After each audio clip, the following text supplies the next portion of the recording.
Yeah, nice. Hey, everybody. Welcome to the 109th week anniversary. We've got a milestone Cinco de Mayo. But you're going to have to bring your own chips and salsa today. All right. So, but Jack's got the background. Adam's got the cool new puppy. Oh my goodness. This is going to be a day of cuteness as we talk about succession planning. And speaking of succession planning, I'm turning 60 this weekend, so I've got the official oldometer shirt. So, and where is the party at? You're going to text everyone the address, right? Yeah, we're actually Jennifer's Shanghai me down to Florida, so that'll be fun. Looking forward to it. So, there's all kinds of stuff going on in this crazy world. Besides Cinco de Mayo, we may need to add some extra salt around the rim today. I don't know. But before we launch into, so you just got hit by a bus, now what? And talking about more on the succession planning, I'm just curious, Jack, do you have anything coming out of, the White House with sombrero on it?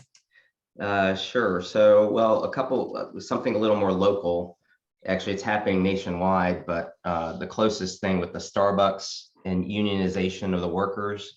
And so there was a big article about that. And I was with a bunch of franchisors yesterday and our franchisees, multi-unit franchisees, and, had a lot of discussion about unionizing. So there's a Starbucks in Boone that has begun that process and trying to unionize and organize, et cetera. But that is something that started, I think, probably in California. I think that's right. Probably. It's working its way eastward. So there's that. There was an article about PPP stuff. It's been a while since we've talked about that, but just, you typically try to throw out some statistics, some current statistics. And so the SBA, and this is as of a couple of days ago, approved more than 1 trillion in PPP loans. And out of the 11.4 million loans, representing $788 billion in total funding, about 88% have been fully or partially forgiven. And that amounts to 10 million applications requesting $725 billion in total forgiveness and 721 billion paid out. So we are getting towards the end of that. I did have some discussions this week with businesses who have not submitted their forgiveness applications, and some that have not received their forgiveness letter. So time is winding down. So you do have some time, but go ahead and get it done. With respect to the small SBA, the SBA tried to put into the 2022 federal fiscal budget. It was, how much was it? It was a lot of money, but it was appropriation that would allow them to directly lend. So I think most of us are familiar with the SBA being a guarantor of loans that are issued by third-party banks. The SBA does have a direct lending program. We saw some of that with some of the COVID funding, and they wanted to continue to do that. And Congress said, nope, we're going to go back to having mostly private funding with the SBA being a guarantor rather than actual dollars going out the door for loans. So just a couple updates on some current events. Yeah, that's good. So Adam, you got to talk and give us some updates, and you got to show us this cute little puppy. Sure. Probably the most important thing to cover off on is say hello to Chewie. Oh my gosh. Oh, sorry. There you go. Say hello to Chewie. She says hi. Chewie. Oh my gosh. Named after May the 4th. So anywho, my grandfather had a Chinese pug, and he was made it all the way through 5th grade. Wow. Before he had to go to work to support his family during the Depression. World War II vet. started, as a lot of entrepreneurs do that start their own business. He started his own business because he couldn't find anybody that would grade and make a pond for him for his farm. So he rented a dozer, made a pond. Other farmers in Oklahoma liked it, and next thing you know, he is the biggest grading contractor and cement producer in Kay County, Oklahoma. Really? So, but he had a Chinese pug named Clyde, so I've always liked pugs. Everybody's got like a weird thing about him. Anywho, oh, he's so cute. Yeah, probably the biggest thing I had this week, we sent out an email about it. Jack's talked about it in the past, but the North Carolina Business Recovery Grant, they just changed the eligibility rules around that to where, first off, you don't have to be in hospitality. It could be any business if you meet the gross receipts reduction test. And also, if you already received some government funds, then you're eligible. I mean, the way that I read this is that, the qualifying criteria is a little bit different in terms of the test period, but basically, if your sales were down greater than 20% from March 2019 through February of 21 relative to the same rolling 12-month time period, you're eligible.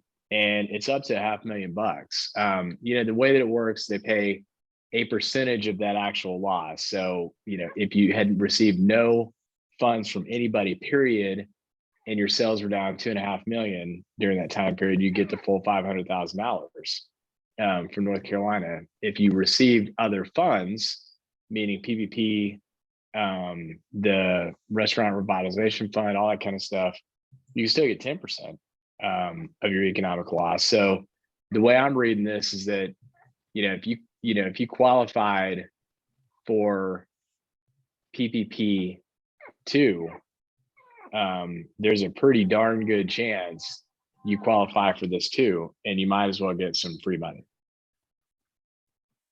And I mean, it really just comes down to that, the state of North Carolina has unspent CARES Act funds and they're trying to spend them because presumably they can't appropriate them for anything else. Unless free puppies for everybody. Just thinking. Free puppies. Oh man. Yeah, that's good. Those are good updates. Got a nice crew on today, and normally I will not shout anybody out that's on, but I'm going to today because one of my favorite friends that I've worked with since 1997, Andy Hilliard. I saw you on there. So you're probably multitasking, and I know you are, Andy. So it's good to see you on here. Pay attention. Well, he would not be multitasking if he said cute puppy at him. That's true. Oh, yeah, we'll see. Are you paying attention, Andy? So we teed today up with that question. So you get hit by a bus, you got hit by a bus, now what?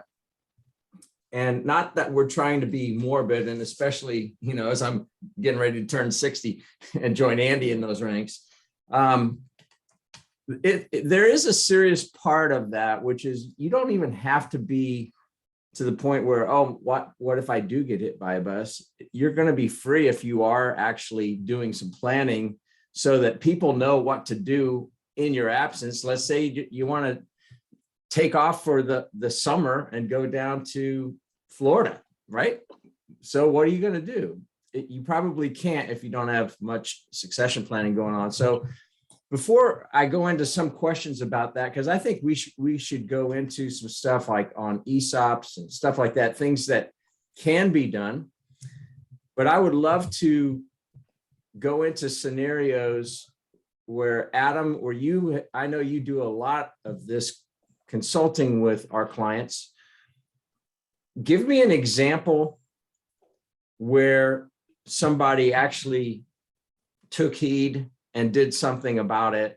And maybe you've got an example, Jack, as well, or one where they didn't do anything about it and something happened and they suffered some consequences because of it. So I'll go, we've kind of been blessed that at least with it, as far as broader BGW is concerned, and definitely the clients that I work with directly, we haven't had, that I'm aware of, any calamities that have happened related to somebody, meaning just period. Like I had everything buttoned up, and then as soon as I had it buttoned up, I had a massive heart attack and died. So the story that I'll share actually, happened right out of the gate, about when I started the business. One of our first clients was a company that did janitorial services, but they were a minority owned company, which is because, big companies have a percentage of spend that they have to award out, based on, their what they've said in their SEC filings to minority companies. And when you look at, where you're going to spend that money, there just aren't a lot of options. So janitorial and maintenance ends up being one of them. So they made pretty good living off of being a minority certified company. And I remember going out to, guy's name is Bill, super smart guy. Actually used to work at Bank of America. You guys might actually know him, Gary, from your guys' stay there. But he was a member at Carmel, was playing golf with them, and he was talking about, he's a smoker and a drinker. And he was talking about, I'm not a spring chicken. I need to retire at some point, get some stuff buttoned up. I just need to start thinking about my succession plan. And I was like, yeah, Bill, you really ought to wrap up, have a couple beers in the clubhouse, call it a day. And he died 2 weeks later. Wow. Massive heart attack discovered in his apartment. Well, in that particular case, the multiple calamity of problems is that, it's a certification process to be a minority owned company. And even though his partner was also African American, his partner was not certified. So, they have all these contract renewals coming up with massive Fortune 500 companies that the whole business value, a lot of it's contingent upon this minority certification, which they don't have anymore because the guy's dead. In addition to that, there was they didn't have a shareholders agreement. The entire thing was silent on what should the estate get. So it was it really, for me, was the point that I truly became passionate about succession planning and estate planning for business owners. Because before that, save money, taxes, you'll die later. That'll be a problem for the future. And then, Bill was the first death that happened, and it happened like, 4 months into us starting BGW as a company. And we're now having to deal with this complete shit show with the business and the family. Everybody's wondering about how they're going to, eat, whether the contracts are going to get renewed. As you can imagine, they got really big receivables, really massive payables. Are we going to be able to make payroll? Because our contracts even going to get paid, because now we technically don't have the certification anymore. It was a total mess that really kind of kicked me into action in terms of, wow, if I can solve anybody's problem or raise awareness about anything, it sounds silly, but it's like something as basic as this, because nobody, we all think that we're invincible, and the answer is that we're not. And we all think, hey, it'll be pretty evident to people what they need to do if something bad happens. And the answer is no. It's not evident to people. And a lot of times there is stuff that you didn't even think about that is going to come out of the woodworks to come get you. Man, that's a powerful one. Jack, I'm sure you've got some thoughts. Oh yeah, it happens all the time. So kind of piggybacking on what Adam said about certifications, he mentioned, minority certification, but professional certifications as well, for emergency situations, whether it's an engineer or someone else. and that being tied to the business in order for it to continue doing business. So we see those issues come up. But I have a more recent example from the beginning of COVID, and I received a phone call and several phone calls on my cell phone and some text messages, and it was, hey, I have an emergency situation. I don't know what's going to happen to me. I need to talk to you. And I didn't get the messages immediately. The next set of messages were specific instructions on what he wanted done in case of death. He had contracted COVID. He was in the hospital. He was about to be intubated. His wife was there, but she was frantic. He survived. She is his business partner, but kind of just helping out kind of things, where he is the driving force. He does have other business partners that are equity owners in the business, but he is the person that's running it. And so I printed out all those texts and just had them, and everything turned out fine.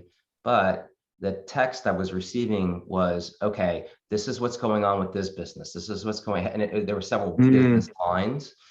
This is what's going on with this. And I'm like, it's stuff that I could have found out, or anybody could have found out to help under certain circumstances if he has passed away. But, and it was also, I'd like for this to be done, this to be done, this to be done. Things like, I would like my partners to buy my shares out, but find a replacement for me to make sure the transition is smooth and all these things. And so all the things that I'm thinking that obviously, I didn't tell him I told you so or anything like that, crude like that, but I'm thinking, okay, first of all, praying that he survives. And then he did do, after, when he recovered, do the things that all business owners should do, which is think about getting hit by a bus, think about getting COVID, think about your own mortality, kind of thing. Because I will tell you, former college athlete, former professional athlete, he is, in great health, had a clean bill of health in his prior several years physicals, and COVID just knocked him off his ass. And so, or knocked him onto his ass. And so you have to have those things in place. And Adam mentioned shareholders agreements, operating agreements. Okay. Don't assume that what you want to be done is going to get done in your absence. Shareholders agreements, and operating agreements really have, well, let's go back fundamentally. A operating agreement is a combination essentially of bylaws and a shareholders agreement. So you have management, and then you have ownership issues, either separate or together, depending if you're an LLC or corporation, essentially.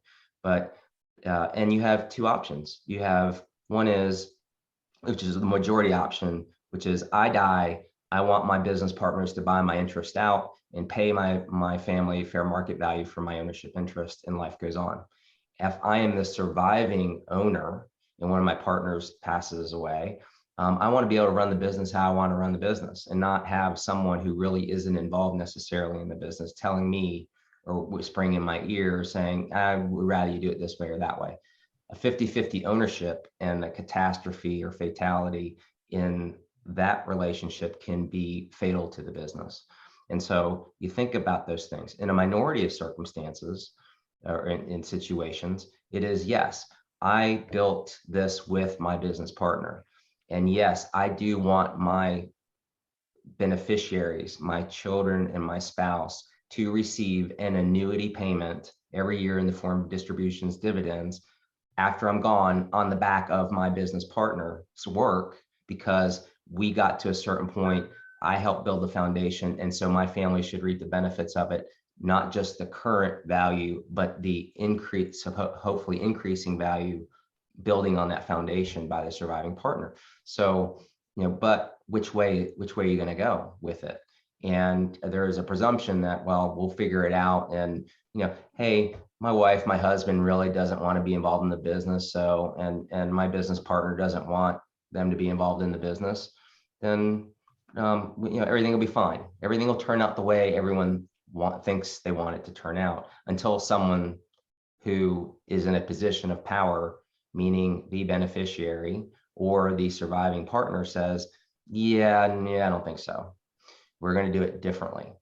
And a kind of an extreme example, and this actually happened twice in the past 10 years, have a restaurant owner who has business partners. They very kind of loose because they trust each other with respect to management. So you have an operating agreement that says any manager can do anything at any time they want because the managers are the members, they're owners. So, okay. One of the partners passes away. The beneficiary of the estate is the 22-year-old son of the deceased member. This is a bar and restaurant. Guess what started happening? Hey, free drinks, free food. Let's go hang out here. This is our first stop and last stop. And so, so I had to put a stop to that, basically say, no, this isn't a perk of being an owner. And it might've been okay, maybe, but is a rowdy bunch. And, he thought he was the BMOC and he's strutting in there with his friends and, beautiful girls and everybody's, so it was a mess. So anyway, take that scenario and not as elaborate, but put it into somewhere else where you have someone who is maybe not mature enough to be an owner and doesn't see things the way you do as the surviving owner. So just a couple of war stories to share, to be aware of. Hey, we've got a good question that's already come in here regarding this. As I work through my own transition, I've discovered that if you're still healthy, you still need to develop another purpose in life. So this is a statement. I agree, Joe. When every waking moment has been dedicated to your company, this can be a huge hole to fill. That is a great point, Joe, because you raise a very important point, which is if your job, if your company defines you and it's gone or you sell, and we've seen this, haven't we, Adam, where somebody sells, oh, it's going to be great, but then all of a sudden they get their check cashed and they still have to honor their workout or whatever, but they're taking orders from somebody else. That's one thing. But then also, like, what gets you up in the morning once that's gone? If that defines us, and it's really easy, especially for guys, I can just speak that because I know that. If that changes, and I've seen guys that did well, punched out, thought that playing golf, even though they never played golf to make their money, hey, this is going to be the great thing, bored off of their gourd after about 3 months. And then they went into depression. I know a couple of them that did, and then they had to get pulled out by some other good friends that helped them find that purpose. So thank you for bringing that up, Joe. That was really good. Here's a question that I want you guys to think about, Jack and Adam. I think it's a fair statement to say everybody kind of knows, yeah, we need to do that as business owners. Yeah, we need to do that. And we've seen that kind of play out in our polling in the last few weeks. But not everybody does, because it can be onerous. Yes, you got to think about it. And yes, you got to communicate. And it's delicate because it brings some people in, some people it alienates. There are all kinds of things that go on. You need some legal counsel. You need some accounting, strategic help as well. What are some practical things that you have seen where somebody has just taken practical baby steps or, larger steps, whatever? You don't build it overnight. That's for doggone sure. Not a good one. What are some things that our audience can implement that you've seen? Oh yeah, this worked really well. If you've got an example, that'd be great. Yeah. So I'll share one that's relatively recent. Because because it literally just happened after this client became a client of BGW in 2014, and problem is now not solved, but at least pretty damn close to being solved as of May 5th, 2022. So Wow. well, I really need to do something about this in 2014, resolved in 2022. All, again, because, guys, cancer survivor, but otherwise young and healthy.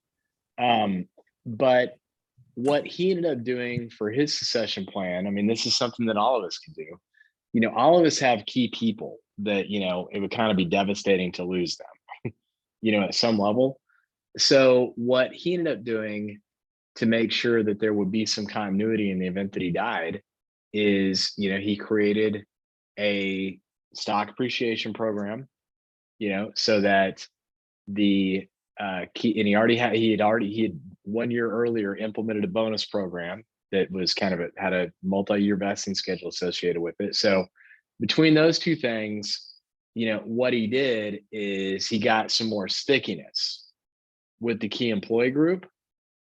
And in parallel, he appointed a board that their role will be that if something bad happens to him, there is an orderly transition of the business to a buyer, which could be the employees, could be, a third party, but the employees are now incented to make that a good transaction because they're going to get a cut of it.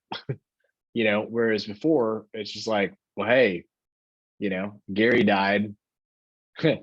That's not good. I need to start looking for a new job.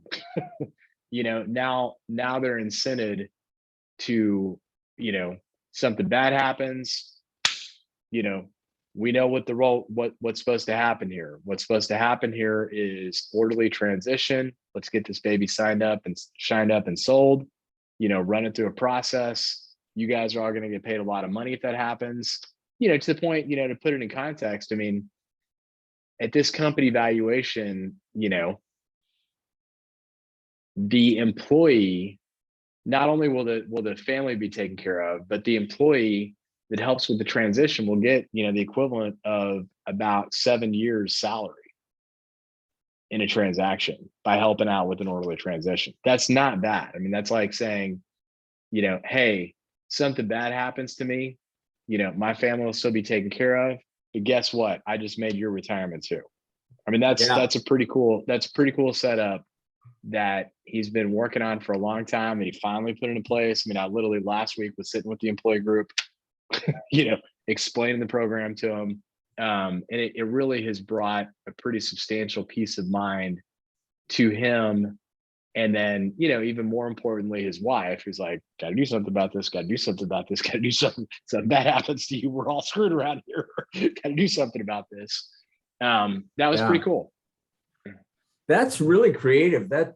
That's one of the best stories I've heard on creatively involving versus alienating. That one's good. If anybody missed that, we'll put it up on the BGW YouTube channel, and you'll need to look at 28 minutes into this thing.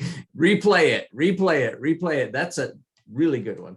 It's interesting that I've got another one, and I may have talked about this a while ago, but there's a coach in town, good friend, that he has cohorts of, roundtables of about 12 smaller companies typically, and the owners are around the table. And he is just vehement about making sure that they are working on their succession plans. And one of his members did and was dutiful about it, young, in his 40s, died right before Christmas.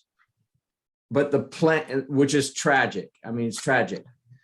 And his wife was she was not involved in the business at all, didn't really know. And they had been buying a number of other tuck-in companies, and they're really good company. But part of this guy's succession plan, I'm not advocating this, was to have that coach, who has run a number of companies as well, stand in his place in case of something bad happened. He had no plan of that happening. Nobody did, but that coach knew the company well enough, knew the inner workings, knew how to run companies quite well. And so they've continued to move on without a hitch. And now they're transitioning to where they've got the next level of management, because having a coach was an interim step. But nonetheless, thank goodness this guy had done it and didn't throw everybody into chaos like the example that Adam had to help work through years ago. So just a reminder to everybody that's on this call, hit us with Q&A. If you got questions, I guarantee you, if there's a question rattling around in your brain, somebody else is probably thinking about it, but you're probably saying, oh, well, that's a stupid question. No, it isn't. It's just only a stupid question if you don't ask it and you leave this wondering. So in the meantime,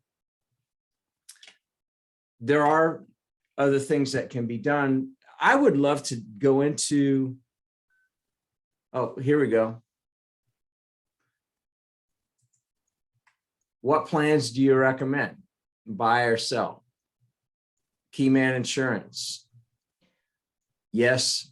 So yes. let's talk. So I'm gonna share. There are three things at the get-go that we need to know. And I say we, I meaning your legal, your accounting, and any other professionals that are going to help you through this process, which is what you got, what do you think you'll have, and what do you want to do with it? And in between those, there's stopping points like when you want to do what you want to do with it. When do you think that things will change? And so with those three pieces of information, then everything else falls into place, because Adam was talking about, and we talk about, you can do this, you can do that, and that's where it becomes very overwhelming.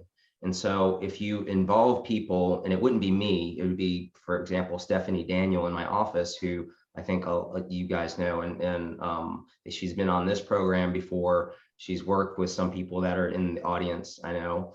And then she'll say, okay, using those three pieces of information, fill into those points as to when and what. So for example, there's someone on the line today that working on a transition, and an older gentleman, let's say, that may have some availability and has options at that age that you don't necessarily have 20 years earlier.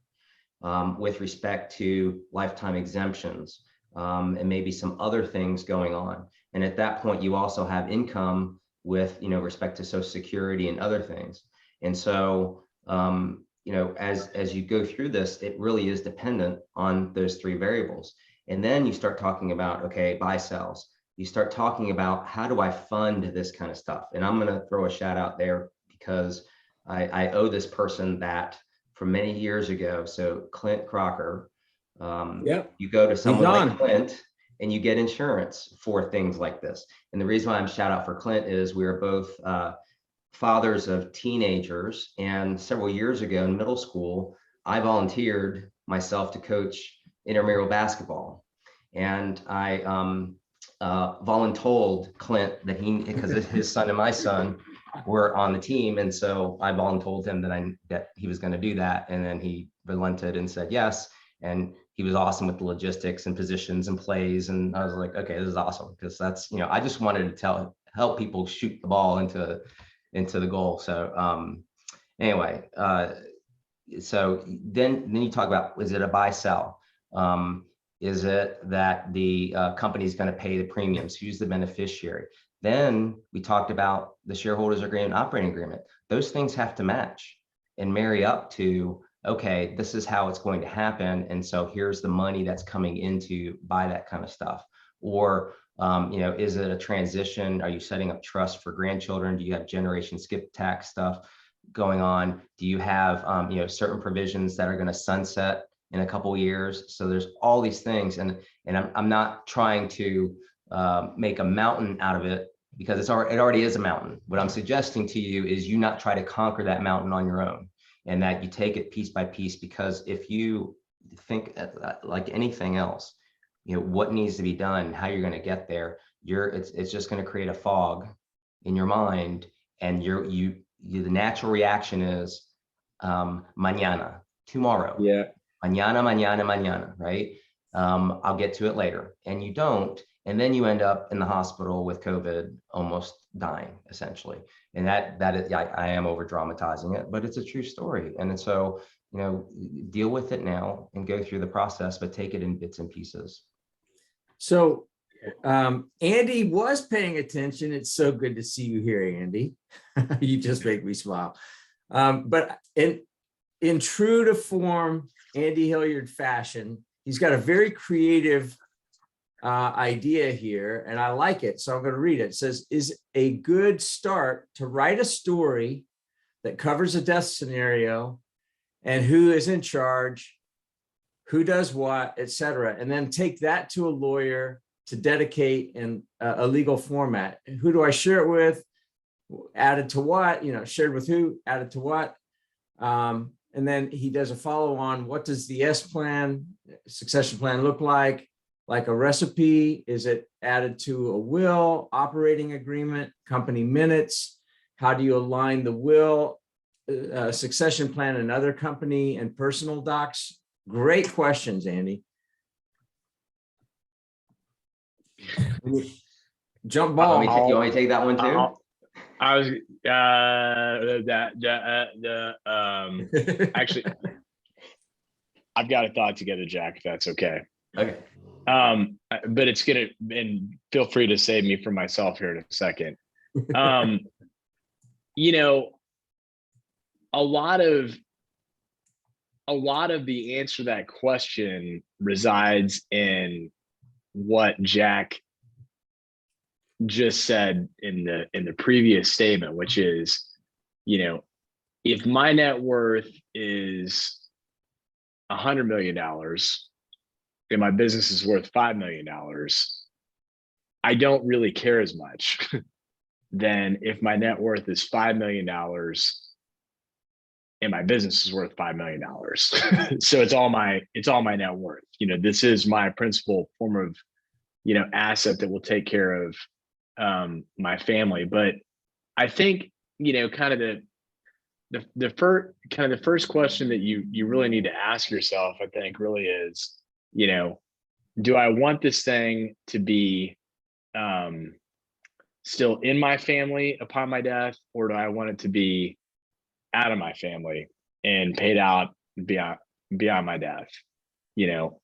That's going to help you make some decisions. Another thing that's going to help you make some decisions is, whether or not you're insurable or not. If you're uninsurable, that's going to take you down one route. Whereas if you're insurable, that is a way to reduce a lot of risk off your plate. But directly to the question in terms of writing down what you would like to have happen, that's a good starting point. And then, start to challenge yourself to say, well, if I'm the recipient of this plan, so for example, hey, if I was to die, I'd like my son to step in, take over, run this, but how do you know the employees are going to stay? Yeah. Like you start to hit, oh, wait, got it. So I need to do something to make sure that they're here to help out with the orderly transition. That starts leading you to kind of unwrapping, some more stuff, to where once you start to get your bases kind of covered off on, again, I wouldn't do any of this in the vacuum, but once you do start to get your bases covered off on, you're at the point where you can actually start implementing some stuff that actually has some legally binding stuff to it. Yeah, and I would say, go ahead. Go ahead. There has to be a convergence of thought and documents. And what I mean by that is, don't rely upon your estate planning documents to win the day, that's how it's going to happen. So many times I see inconsistencies in that the will says, yes, all my assets, which would include ownership interests, that are in my personal name go to my beneficiaries, typically the surviving spouse. But that's not what the operating agreement says. And many times the operating agreement says that you cannot transfer any ownership interests unless there is unanimous consent of the other members. And at most, you can be an economic interest holder, which basically means you get the dividends, et cetera, the distributions, but you don't get to participate in the business otherwise. And so, those documents need to be consistent and aligned. And so there needs to be attention to the operating agreement, to the shareholders agreement for things like that. And actually, Clint brought up in the chat as an aside that, we talk about death, but there's also disability. What if you're short of passing away, but you're unable to do what you normally were doing? And so what's the plan for that? And, are you insured for that? An aside on insurance, if you do have it in place, it's static, right? So you set a value, let's say, and I've said this before, 80% of what the obligation would be in that moment of a payout to that beneficiary. Business grows, the ownership interest value grows. And so now you only have 75%, 70%, 60% covered. So where's that other 40% going to come from if it's not insurance? So think about those things. And it's, you got divorce. Okay, so interesting scenario. Have a client who is business partners with their spouse that is now ex-spouse. They get along. They came to the realization that they're better co-business owners and friends rather than spouses. So it's amicable. It's a little bit interesting for me to talk and have conversations with them. But one of the ex-spouses is getting remarried.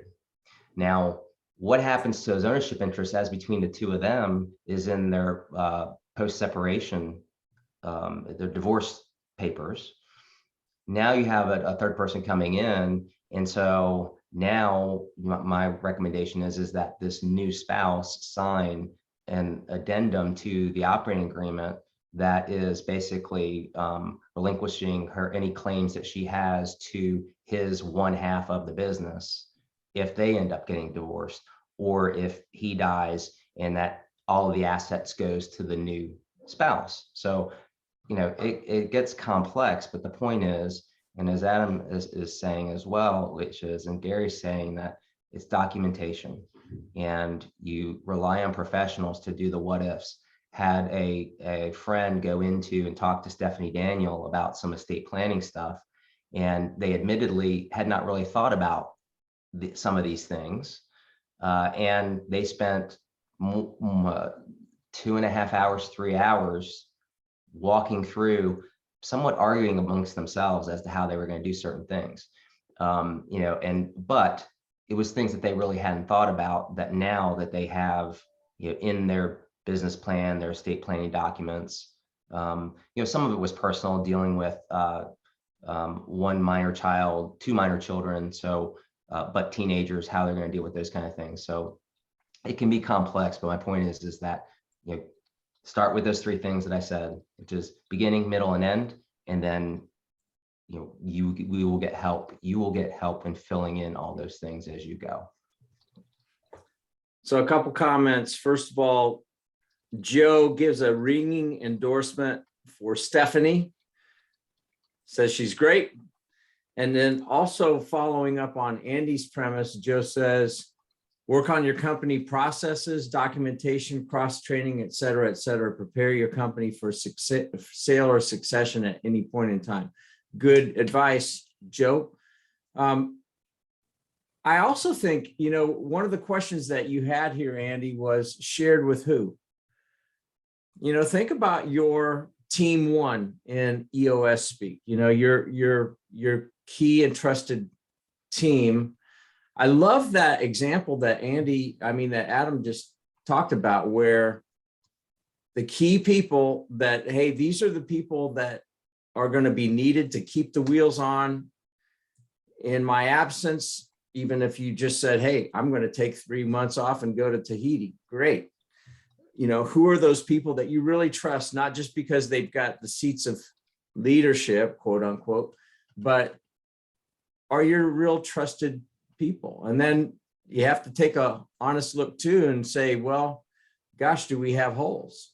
You know, that's another thing that you got to look at your leadership team and say, do I really have the right people in all the right places? And maybe you don't, but who among them? That's where I would start.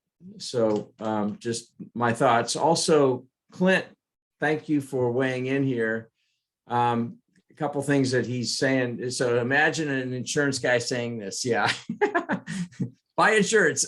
But he said, all these plans are so much easier to execute with funding. Term insurance is so cheap, as he says.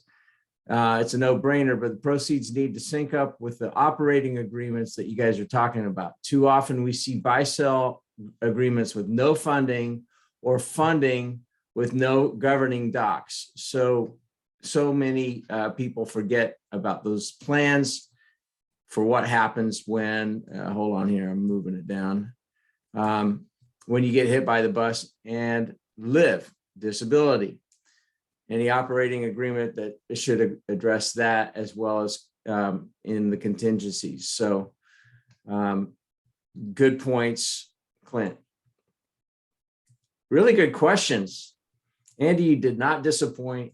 Joe, you always deliver. Can always count on you too. There was another comment in the chat about information regarding succession planning, death, and bankers. And what do you tell them? So yeah. the answer is that you are required to tell them, because at the moment of death, there is technically a change of ownership. You know, the estate owns that, or the trustee owns that.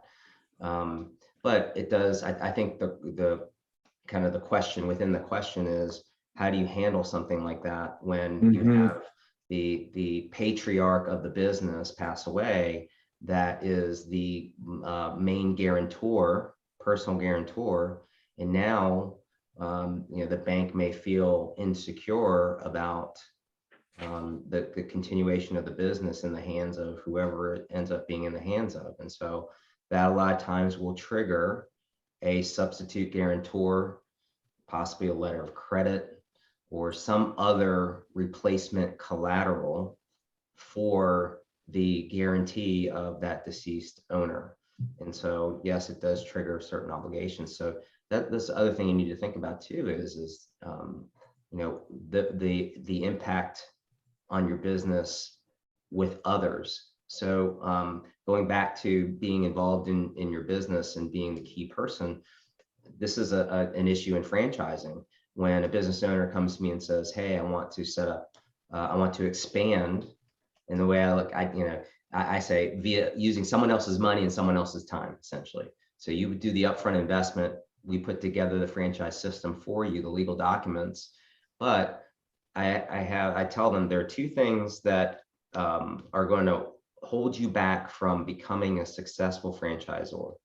One is that if you cannot take your processes and procedures and have them in written form, share them with a total stranger, and have that stranger run the business well, then that's problem number one, because that's essentially what a franchisee is. Hopefully they have some interest or some aptitude for whatever business it is of the franchise system. But a lot of times this is a second career, or they're taking some severance and saying, hey, I'm, you know, do this or do that. So there has to be that. Secondly, that if you are a business owner, that you are totally indispensable to the business. So you may have the best operations manual, you may have the best processes, the best trainers and teachers that are going to go show this stranger how to do this business. But if they will never, well, first of all, they're never ever going to be as good as you doing your own business elsewhere as a franchisee. But they need to be as close to that as possible. And if it is you're extracted from that business operation and then it falters, meaning you're not going to be at that franchise location either, then that's also a problem. So if you think of succession planning and I've told prospect franchisors, it's kind of like succession planning, because you're planning for the survival of your business through others. And so those are two key considerations. So that's essentially what you're doing here, is planning for those things and being able to, if something happens to you or to a key person in your business, it may not be you. You may be the owner of the business, but you have someone else running it. So you also need to consider that the people that are around you, can they do it without you if need be? Great points. Let's see if we've got any good questions and good chat today. Thank you, guys. Really appreciate that. So I'm gonna throw you guys a question that involves selling a company, whether it's because it's opportunistic or because we got to, or whatever. And I want to throw out the question in the context of, hey, this thing is set up as a LLC in partnership, or hey, it's set up as an S Corp, or hey, it's set up as a C Corp. I would like you guys to talk about, let's say it's a various different types of buyers. Let's assume one is a strategic buyer, private equity, because there's a lot of money out there right now still that's banging on a lot of people's doors. So let's use that as a scenario versus an internal sale. Anybody want to jump ball on that? Go ahead, Adam. You can go first.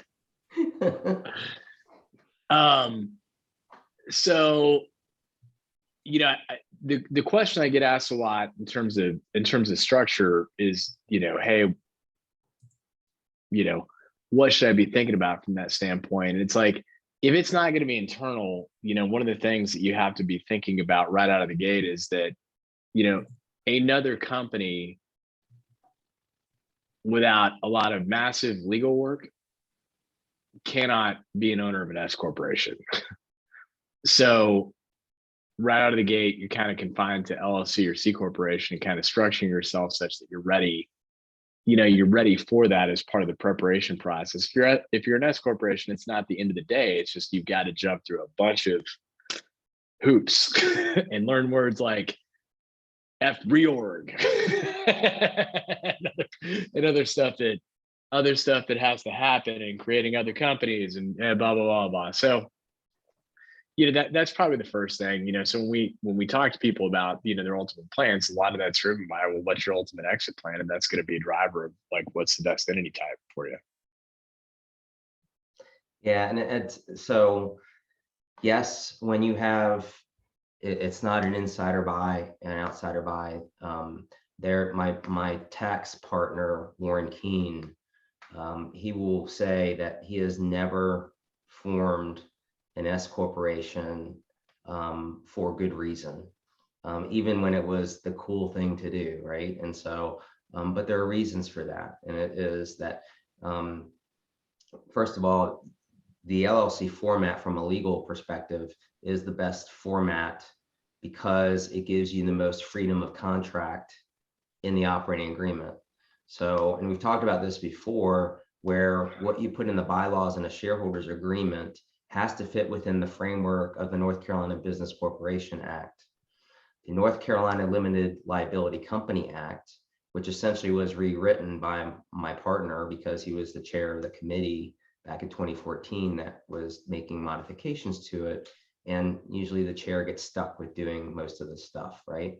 And so he will tell you that it was designed to be a backfiller, so that whatever you put in the operating agreement is the gospel for that business. And if you need some filler, then you can go look to the LLC Act to fill in some gaps. So rather than it being a structure, it is a gap filler. And so, and then you have the separate consideration, which is choice of or tax tax classification choice. And I think I may have mentioned this either one or two sessions before, that had to put a client that was going way too fast and was kind of checking the box, was redoing his enterprise and setting up different entities to do different aspects of this multi-concept business. And just kind of, well, I did an S corp before, may as well do that now. But now, knowing and having conversation with him over the course of time, knowing that there is an end in sight, that he doesn't want to continue to do this as an operator. He wants to be the investor. He may want to be on the board of directors. He want to be, it's a franchisor. So I call these people ambassadors. So when private equity comes in, it's like, okay, we don't need you to do the back office stuff anymore. We want you to go out and promote the brand and bring in more franchisees. And so I nicknamed that an ambassador. So, but these entities, these companies that are coming in, they don't want to buy S corporations for a number of reasons. There's built-in gain issues. There are, they would prefer to have, per Adam's comment, it's easier to layer up or have a parent company and then another parent company, but you can't do that very easily with an S corporation. And so you're limited unless you jump through hoops like an F reorg, and that is actually a term. It's not a shortened version of a bad word. It actually, in the code, it's the letter F. So it's, there are reasons why, and that again is why you go to professionals, and it has to be a collaboration, because what was happening with this person's CPA, which was not BGW, was they didn't ask the questions. They didn't ask, where are you now? They kind of knew, because with blinders on, because they did the audit, but they never asked the question, where do you want to be, or where are you going? Because if they had asked that question, they would have found out, yes, probably private equity 3 or 4 years down the road. Then they should have said, well, let's hold on a second. Let's talk about why you selected S Corp for these new entities. Shouldn't we leave them as a partnership? In one instance, may we do a C corporation? You're going to feel the pain now of double taxation, but there's a narrow window of maybe a tax-free or low tax transfer of ownership, a merger or acquisition, that might benefit you. And so, but once that ship has sailed, it's sailed, and it's so, think about those kind of things. And some people don't. So it has to be a collaboration, and there are reasons why you choose one thing over another. And without that collaboration, you could be going down the wrong pathway, and it's going to cost a lot of money down the road to correct it, or you just basically give more money to Uncle Sam than maybe you might want to otherwise. All right, I'm going to squeak in a non-succession planning question from a loyal participant, Twinette, on this. And by the way, she says, thank you for what we're doing. She listens at work, and learns something new all the time. So that's great. Good to have you on here, Twinette. So here's the scenario. She's in healthcare practice. And the question revolves around how healthcare practices can increase revenue to offset expenses when contracted reimbursement rates are capped by the government. Most every other business has been able to increase rates for services, materials, food, et cetera, to help offset the expenses. But the state of North Carolina, it did increase reimbursement rates in 2020 to help healthcare providers manage the additional expenses related to COVID-19. As with all industries, expenses have greatly increased, but we don't have the ability to charge beyond our reimbursement rates to increase revenue. To make it worse, the state of North Carolina just discontinued that additional 5% reimbursement charge, even though the expenses have not changed. Are we the only service industry that can't seem to increase our rates for services to offset our expenses? No, yeah. So it's a good question. Make it up on volume. I'm kidding with that statement. It can a lot of times feel like, oh my gosh, I'm the only industry that has to deal with this crap. But it really is kind of a fundamental managerial accounting problem that, if you want to get really wonky, is all about, contribution margin and gross profit. Point being that in medical practices, what this applies to any business, but it's specific in medical practices because they're not, they don't love you guys. You don't think as business people do. You think about helping people. So in your scenario where the reimbursement rate is fixed, you have to dive into what's the cost of the service and how do I start providing services that achieve the same result, or pivot into different types of services that have a lower cost of delivery than the cost that I currently have. That's the only way that you pull this off. I mean, so for example, product A may be the best in the market, but it's got a horrible gross margin. Product B is really almost as good.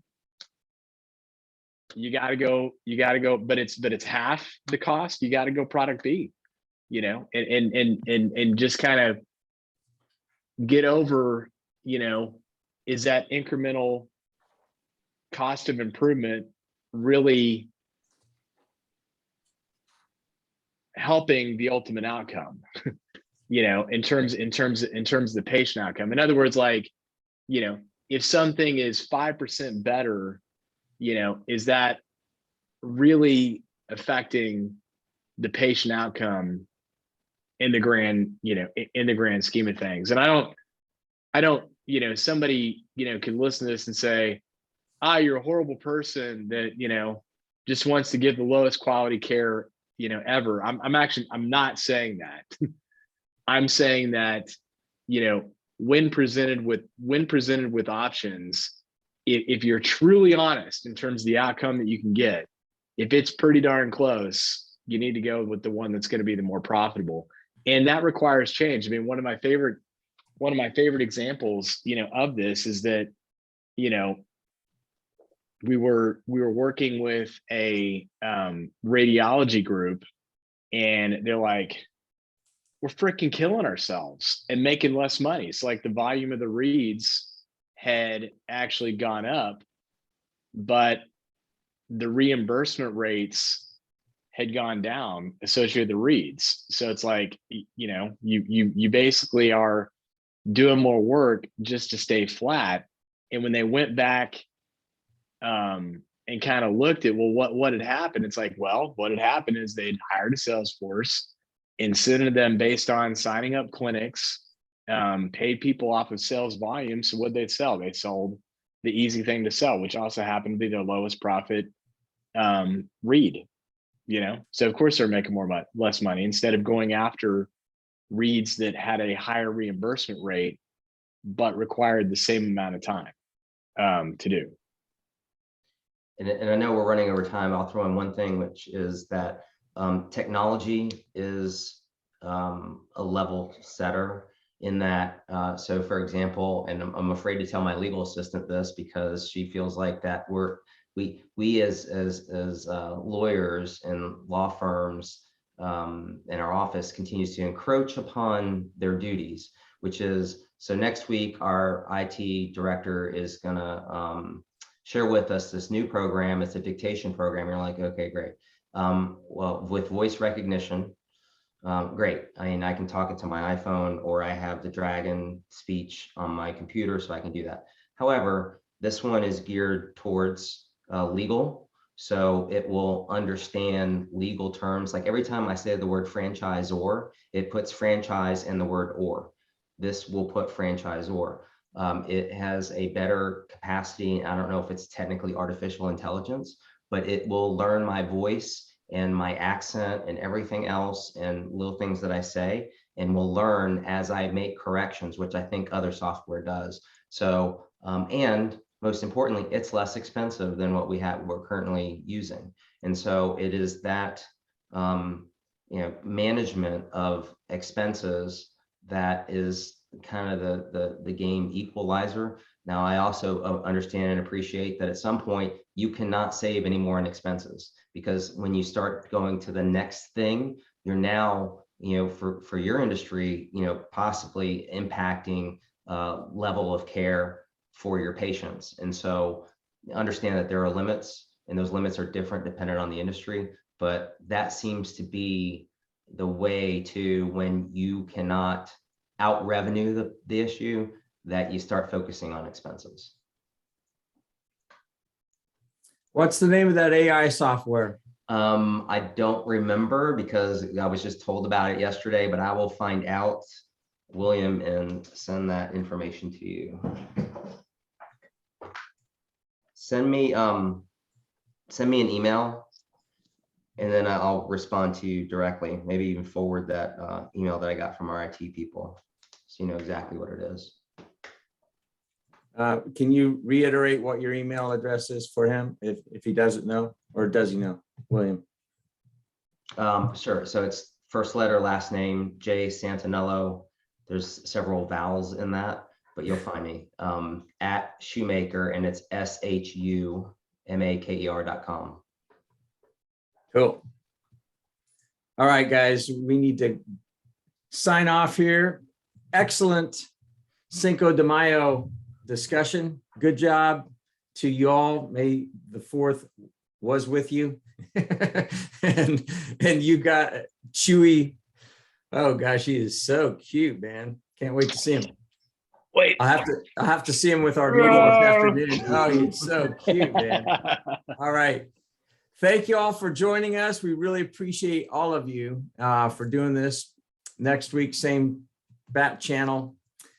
I may not be on this one. I have a feeling my wife is going to be giving me the evil stink eye if I do this, but we'll see. Anyway, you guys have a good one. Thank you again for your time. Enjoy your margaritas today.